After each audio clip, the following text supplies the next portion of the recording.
Now, one key question facing the SCO summit: can the group move beyond displays of unity and find common ground on today's global flashpoints?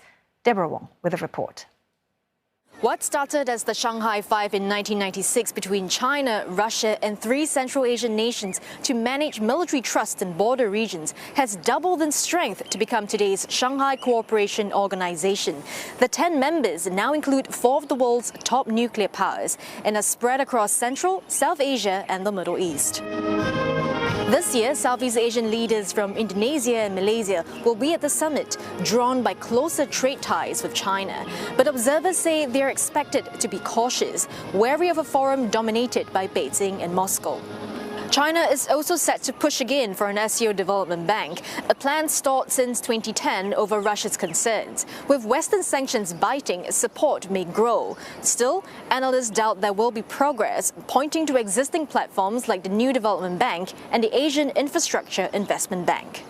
The primary hurdle has been a lack of consensus on funding and governance and concerns over China's potential dominance. I think a lot more will still need to be done in building consensus on who funds, who can exercise the most influence, how governance will look like, for what purposes will it primarily serve, what projects will be. What the SCO member states would be perhaps keen to explore in this summit, alternative financing arrangements for the consolidation of capital to back development of mines and extraction of critical raw materials. Most notably, of course, Kazakhstan actually held the 3rd largest reserves of critical raw materials and minerals.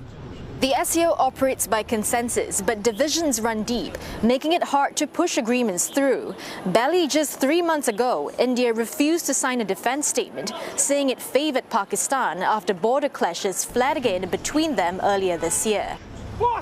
The Ukraine war and Iran-Israel conflict could also dominate talks.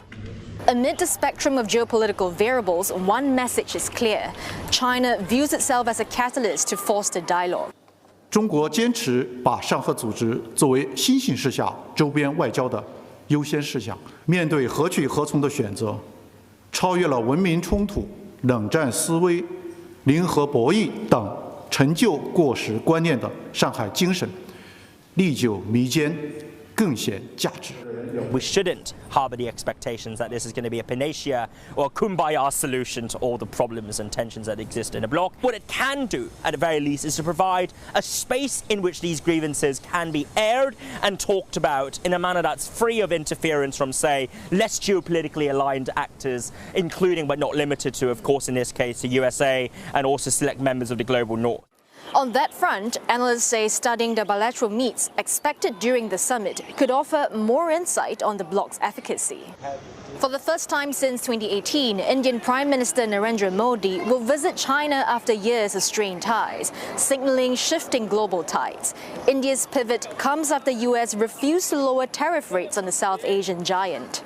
They are facing pressures that, in many ways, compels them to demonstrate to the US that, look, we have these options out there, and these options are not necessarily ones that you will like. The fact of the matter is a lot of differences still remain, strategic mistrust still in place.